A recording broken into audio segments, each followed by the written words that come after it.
눈썹 하나로 인상을 바꿀 수 있다는 말 믿어지시나요? 거기에 머리숱 많아 보이는 비밀까지 더해진다면? 요즘은 반영구 화장과 두피 문신이 그걸 가능하게 해주는 시대입니다. 그런데 잠깐 이 시술들 알고 보니 한국에서는 대부분 합법이 아니라고 합니다. 2023년 기준 국내 반영구 화장 시장 규모만 약 3조 원, 두피 문신 시장은 약 2천억 원으로 추정됩니다. 두피 문신 시장은 탈모 인구 증가로 매년 15% 이상의 성장세를 기록하고 있고요. 우리나라 전체 인구의 약 3분의 1인 1,700만 명이 관련 시술을 받아봤다는 통계도 있습니다. 이렇게 많은 사람들이 시술을 받는 반영구 화장과 두피 문신이 왜 합법이 아닌지, 앞으로는 어떻게 바뀌어야 할지 오늘 한번 이야기 나눠볼게요.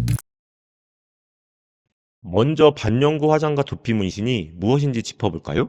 반영구 화장은 피부 표피층에 색소를 삽입해 자연스럽게 라인을 만들어주는 시술입니다. 대표적인 게 눈썹, 입술, 아이라인이 있죠. 두피 문신은 작은 점을 찍어 모낭처럼 보이게 해 머리카락이 있는 것 같은 착시 효과를 주는 기술이에요. 이 시술들은 사실 의사만 할 수 있어요. 우리나라 의료법에 따르면 의료인이 아닌 사람은 의료 행위를 할 수 없거든요. 의사만 의료 행위를 해야 한다는 건 당연한 얘기죠. 문제는 의료 행위의 정의가 법에 명확히 규정되어 있지 않다는 겁니다. 결국 법원이 판단을 내려야 했는데요. 최초의 대법원 판결은 1992년에 나왔습니다. 당시 대법원은 피부에 색소를 삽입하는 행위를 의료 행위로 규정했어요. 이 판례를 기준으로 피부에 색소를 삽입하는 행위는 의사가 아니면 불법이 된 거고 지금까지 이어져 온 겁니다. 자, 그럼 의사한테 시술 받으면 되지 않나요? 라고 생각할 수 있는데 이게 현실적으로는 쉽지 않아요. 먼저 숙련도 문제가 있습니다. 반영구 화장과 두피 문신은 기술과 디자인 감각이 중요한데요. 의료인은 주로 치료에 초점이 맞춰져 있어 미용적 감각이나 경험이 부족할 가능성이 큽니다. 그래서 병원에서도 외부 전문가를 고용해 시술을 맡기는 경우가 많지만 사실 이것도 불법이에요.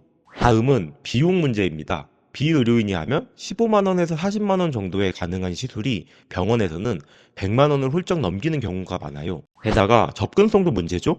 병원은 도심지에 몰려 있어 지방에서는 시술 받기가 더 어렵습니다. 결국 소비자들은 비용이 저렴하고 미용 감각이 뛰어난 전문가를 찾다 보니 자연스럽게 미용업계의 지하경제가 형성된 겁니다. 그럼 해외는 어떨까요? 이미 미국이나 유럽 같은 선진국에서는 비의료인이 반영구 화장과 두피 문신을 시술하는 것이 합법입니다. 한국과 비슷하게 규제하던 일본도 2017년 오사카 지방법원의 판결 이후 미용인의 반영구 시술을 합법으로 인정했어요. 그리고 그 결과 관련 시장이 무려 30% 이상 성장했다고 합니다. 종교적 이유로 문신을 규제하는 나라를 제외하면 대부분의 선진국은 의사가 아니어도 시술이 가능하다는 거죠. 아이러니한 점은 우리나라에서는 이런 시술이 합법이 아닌데도 관련 시장은 글로벌로 확장하고 있다는 겁니다. 오히려 한국에 오는 해외 여행객들의 방문 코스로 활용되며 K-뷰티의 핵심 축으로 자리 잡고 있죠. 사실 국내에도 합법화 논의는 꾸준히 이어져 왔습니다. 1992년 첫 판결 당시에는 도구나 위생 상태가 부족했지만 지금은 아니잖아요.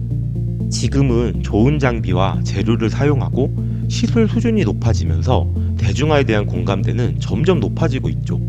2000년대 초반부터 미용업계의 합법화 논의가 시작되었고 2016년과 2022년에도 일부 정당이 법안을 발의했지만 의료계의 반대로 번번이 무산됐습니다. 이렇게 보면 이미 대중화된 시장에 법이 따라가지 못하고 있는 상황입니다. 그런데 2024년 11월 여야가 함께 법안을 발의한 건 큰 진전입니다.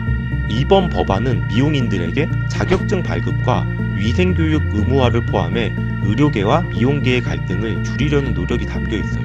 만약 이 법안이 통과된다면 시술자와 소비자 모두가 더 안전하고 신뢰할 수 있는 환경에서 시술을 받을 수 있는 겁니다. 반영구 화장과 두피 문신은 단순한 미용을 넘어 많은 사람들의 삶의 질을 높이는 중요한 서비스로 자리 잡았습니다.